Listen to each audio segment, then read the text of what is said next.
Good afternoon. We are speaking on Treaty 6 territory, and I also would like to acknowledge the Métis people who share a deep connection to this land. Bill 17, the Labour Statutes Amendment Act, is an important piece of legislation.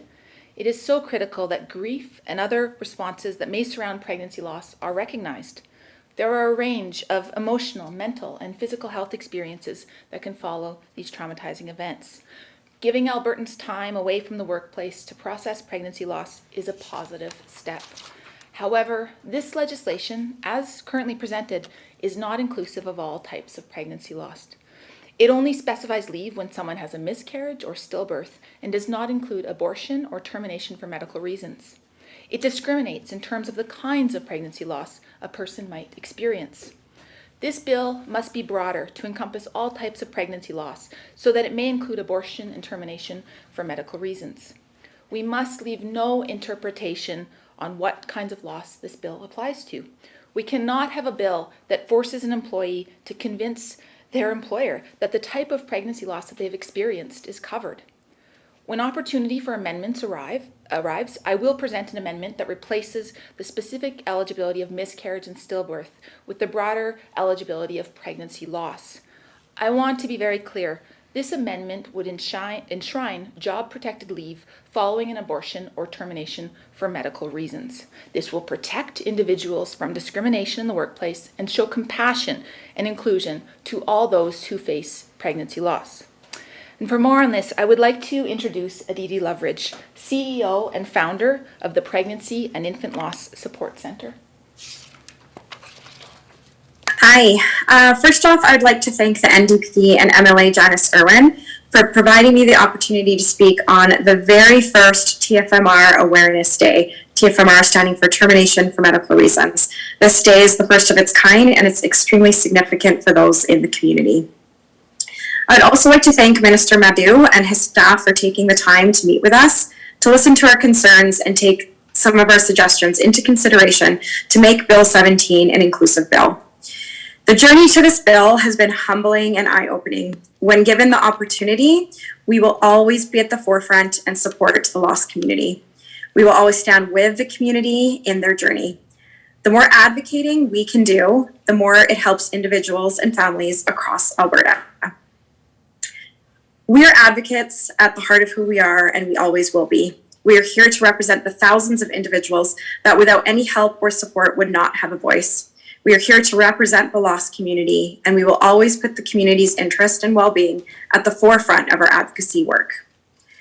We have asked an amendment to the bill to include the term loss of pregnancy and not solely miscarriage and stillbirth, as MLA Janis Irwin had mentioned. The reason for us as community stakeholders is simple. We want individuals to feel empowered. We want them to be able to define their own loss experience for themselves. Miscarriage, stillbirth, abortion, termination for medical reasons, infertility, and failed adoption. All of these deserve to be included, and each of them can be defined under the term loss of pregnancy. As an example, when an employee tells their employer that they have cancer, they should not be asked what kind of cancer. A conversation about loss of pregnancy should not be different. Employees should be empowered to receive support and have the choice whether they feel safe or comfortable to share specifics of their loss with an employer. Unfortunately, not all employers will view all loss equally, and bias and discrimination can occur. No individual should have to justify the cause of their pregnancy loss, and no individual facing pregnancy loss should have to deal with the stress of an employer saying no, no matter what the reason is. By making the language in this bill more inclusive, it is our hope that everyone who needs this leave will be empowered and will be able to go to their employer and say, I am going through a pregnancy loss. I deserve and am in need of support. An amendment to the bill was announced yesterday. We have not seen the amendment as of yet, and we remain hopeful that the legislature will work together on this nonpartisan issue for the betterment of the lost community in Alberta. We at the Pregnancy and Infant Loss Support Centre will continue to provide compassionate and non-judgmental care to any individual and their families who are navigating pregnancy loss in all its diverse forms. Thank you for having me here today. Thank you so much, Aditi, and we're just so grateful for the work that you and your organization does, and you know, to all folks on the front lines. And I think, given the events of the last 36 hours or so, the importance of these conversations has never been greater. You know, I look forward to proposing an amendment, and I hope that the UCP will stand with us in showing compassion to those who have experienced the loss of a pregnancy. And before we take your questions, I would like to comment briefly on another issue.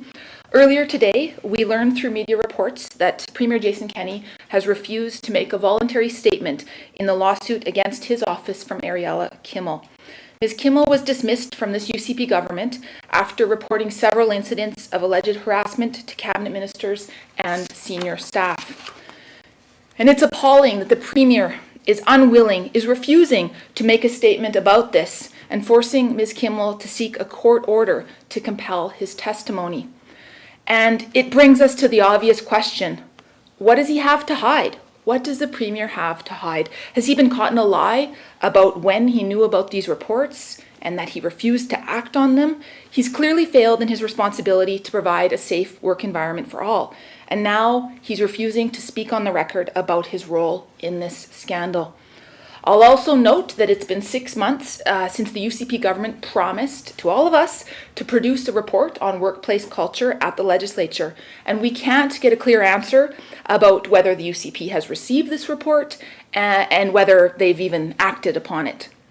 So I know, this is going to be another tough day for folks who work in the legislature, particularly women, who watched yesterday male and women cabinet ministers refuse to defend, our right to make decisions about our bodies.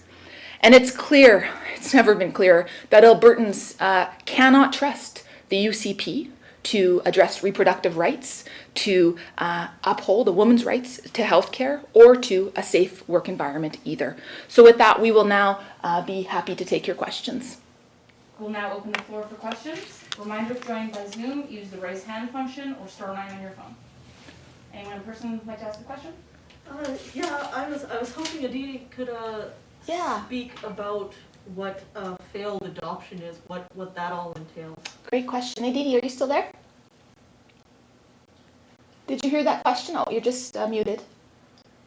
I can repeat the question. Technology.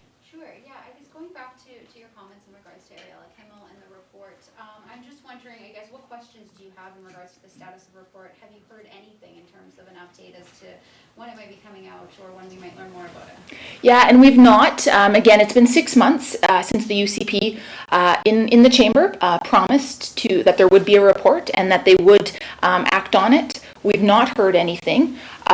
We're hoping to follow up again, but it shouldn't be on the official opposition to be demanding action from this government. I know multiple ministers stood in the House and said that they were committed to ensuring a safe workplace. If that's the case, then they need to prove it, and they need to comment on this matter today and say that there will be action so that everybody feels safe in this building. And in regards to the motion for the... All right, we're going to go on to the phones. Caller, your line is now open. Hi, this is Audrey River from French TBC. My question is for Mrs. Loveridge. When you were discussing with the government this bill, did they let you understand that it would cover abortion and medical termination of pregnancy? Like, do you feel like they misrepresented what they would put in the bill? I have been a part of the conversation from the beginning with the UCP, right from when this was MLA Walker's private members bill. They've been very respectful throughout the entire